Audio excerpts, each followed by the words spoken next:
welcome to another episode of Droisys Luau with Friends.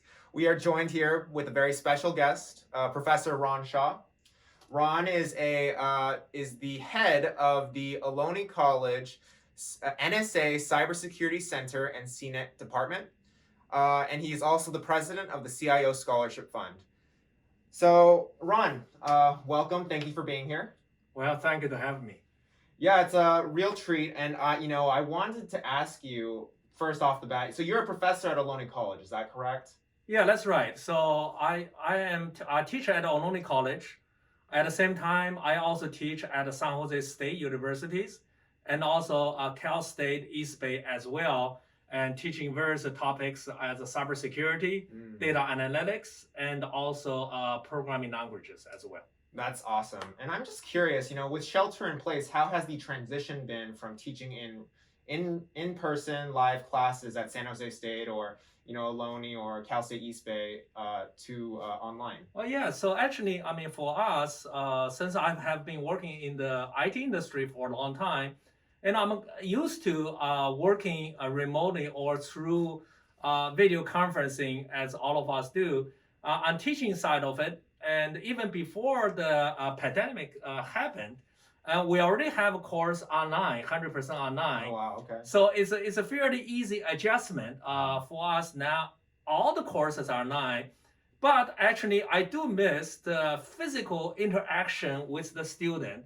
And it's just a little bit different when you try to interact with the student through the online, through the webcam. It's different. But overall, we adjust very nicely. So one good thing about it, at least I don't have the commute issue anymore. I don't stuck in the traffic. That's true. So, Bay Area traffic's pretty crazy, right? Yeah. So I save a lot of time that way. That's fantastic. So I know that you got into teaching because you wanted to give back to the community. Could you speak a little bit more about that? Well, so teaching is something always been my passion. But I only started teaching about 7 years ago, and the reason is we want to, or I want to. I also encourage many of my colleagues to go back to the university to teach, to share our industry experience with our student, so that when they learn something, it's not just purely academic. That you want to be not only learn the foundation from academic side of it, but you also want to build the bridge and link how those academic knowledge is utilized in the real world.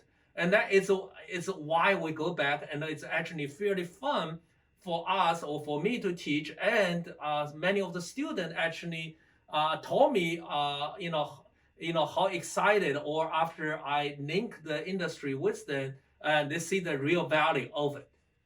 That's fantastic. Yeah, I think that students really appreciate learning things for a practical purpose and really just taking that forward when they start their careers in information technology. Yeah, that's correct. Yeah. Yeah, so I'm wondering, so you're also a consulting CTO of the George Lucas Museum of Narrative Art, is that correct? Well, yes. So I started the project, or I started working on the project over 3 years ago. And George Lucas, as everybody probably know who he is. Star Wars and lightsabers. Star Wars, right? And so he's building a museum in LA. Okay. And where in LA is it? It's right next to the USC campus and the Coliseum, right next to, actually right across from Coliseum. Very huge museum. And so my role on the project is overall technology design and the selection of technology. Make sure all the technologies can be well integrated. That's what we do in the information technology industry as well. You're working with many different vendors, different technology, you bring them in, then you have to make sure all of them can integrate, can talk to each other for the maximum benefit.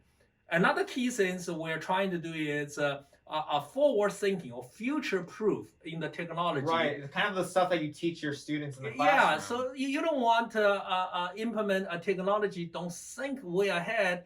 So when the times you start using it, it's already obsolete, right? So we always thinking about future thinking. And as we all know, technology changes, so that's okay. But you want to make sure the architecture, you want to make sure the infrastructure is a fairly scalable and also ease of updating or upgrading to the latest technology. So that's my role. So it has been exciting role. And the museum is going to open in the summer of 2022. So so I guess could you share a little bit more about technology trends in the industry, just based on what you've been trying to adopt with the museum? well, so let me talk about the technology in general, Sure, right? yes. And the technology can be utilized. It doesn't matter which industry, which company you work for. And I also teach this kind of concept, in my classroom as well. So, for example, we all know about cybersecurity. Well, cybersecurity is a very important component of today's world because we're all connected into the network. It's even more important today with everyone doing everything online. Exactly. If you're doing everything online, if you're not careful, then people can break in and they can have all kind of different issues. I'm sure some of you or many of us had the issue before. So another thing that we're working on is also location-based services. Right, location-based services. Right. So location-based services actually is a very interesting technology, and the reason for that is you utilize your smartphones and to understand where you are at, and then we're using what we call geofencing. What geofencing is, as you're walking closer to a location, and it will trigger a certain event. Sometimes maybe you already seen this on your phone. Maybe you go to Starbucks. Just before you get into Starbucks, you're already getting a little pop-up on your phone, right? Because it sense you are there. Same thing at the museum or any other places we could do is, as you're walking closer to there are different displays, right? Yeah. Museum. So as you're walking close to exhibits, maybe Millennium Falcon ship, right? Well, you walk close by, so then maybe redirect you to a video or augmented reality of Millennium Falcon ship, right? Yeah. So actually, there's a lot of things in there with location-based services and geofencing as well. There's a lot of application from that. A company can use that for many of the marketing, sales purposes. I imagine it's really good for high foot traffic businesses, right? Like museums or big stadiums, events, or casinos, or yeah. So location-based services, or sometimes people talk about a contact tracing, which because we're in COVID-19, but they're all utilizing same technology behind it, right? And the key things what they try to do is know where you're at, know how long you stayed there, right? And then where you go to next, right? Now, of course, all those is based on the apps you're using, and so you give the permission for the locations. Yes. And but it can bring a lot of good experience. For example, marketing side of it, I think it's only a couple years ago. And Burger King, which is a hamburger place, right?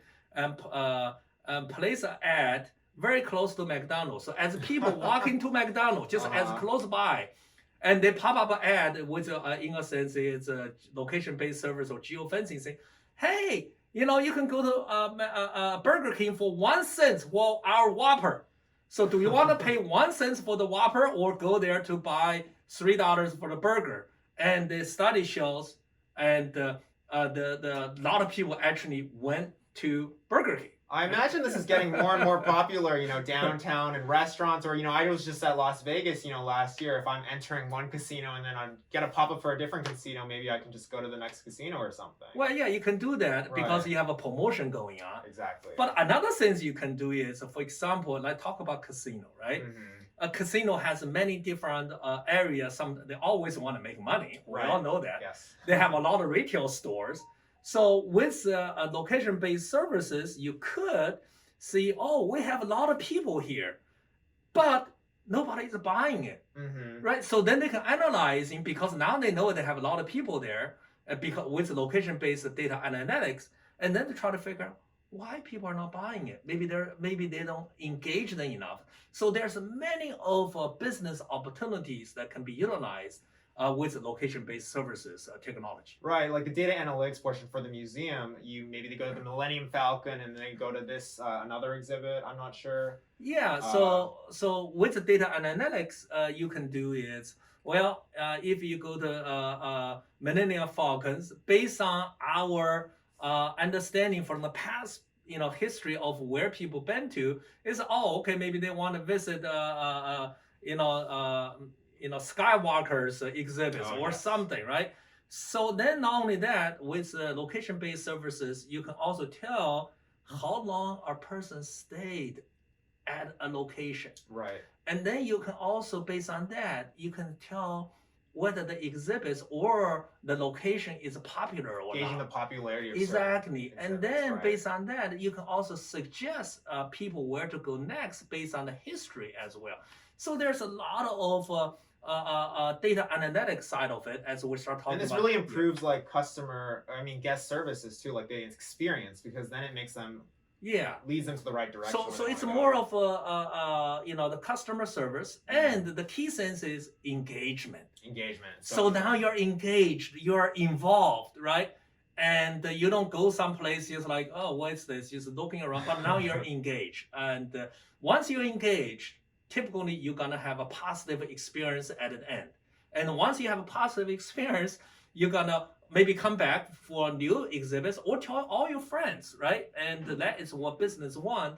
Is not only existing customer coming back, but also new customers coming back. Will the museum have like an app or something that users will be installing to enter? Well, yeah. So just like many different businesses, there are mobile apps that you can download, but they don't have to. It's a mobile app, but once you download any kind of apps, and then you can very easily more engage into the experience you want to do, right? Right. And there are future applications for this as well. I mean, I know that with shelter in place or more social distancing, right? Maybe there might be live wait times for like different lines so that people can also keep track of things. Right. Yeah. I mean, with shelter in place or with 6 feet distance, and that's the reason wear a mask, which I'm a little bit uncomfortable wearing a mask, but that's what's needed, which is okay. With the technology, location-based services, then people also using that for contact tracing as well. Right. So they know where you are, and also they know the distance, how far you are at each other. So they may remind them, hey, you're too close. But there's many different technologies, right? So technology is there for you to utilize how you can implement the technology in your business for a competitive advantage. That's all it is. So Ron, we're building this, you're building this new museum, right, from the ground up. What would you say, is it difficult for existing businesses to modernize or update their existing infrastructure? How would you say, how could you speak a little bit to that? Well, so, I mean, this is what I talked about earlier. When you're building any kind of technology or infrastructure underneath, you have to do a forward thinking on your design, on the architecture, because last thing you want is to rip out everything. That's very expensive, right? So that's what we try to do is we're looking far ahead.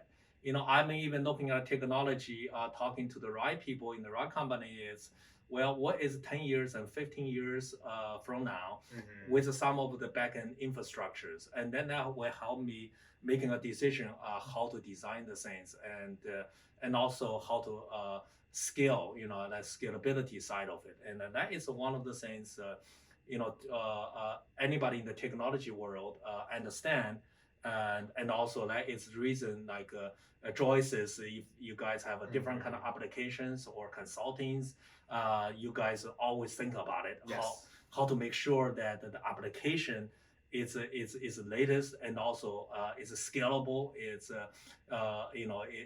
very adaptable to the environment. Yes, we do like to anticipate future needs as well. That's correct. Yeah. It's very important. Yeah. Yeah, so, well, thank you. I actually wanted to ask before we end the interview, your time at the CIO Scholarship Fund, could you speak a little bit more? I know you're president of the CIO Scholarship Fund. You've helped fundraise over $1 million over the past 10 years for various scholarships for, students who are interested in pursuing careers in information technology. why did you get involved in the CIO? Well, so that's a very good question. Actually, it's one of my passion to paying forward, Pay it forward. to give Okay. back, right? Right. In all of our life, if you think about it, somebody helped you in your life and to give you a head start. And now it's a time for you or for all of us to help others as well. It's a paying forward concept. And I still remember, that's the reason we work at a CIO scholarship fund. And as you said, we give away over $1 million. All of us on the scholarship foundation are volunteers. We don't get paid. Right. Okay, yes. it's volunteers. That's very important. And so I still remember I went to one of the area in a disadvantaged area. There one day there is a student come back say, if it's not for you guys helping us, today I would be on the street, homeless, or I would be dead on drug. And that is such powerful testimonial, right, to all of us. And that is what keep us going to help the student, right?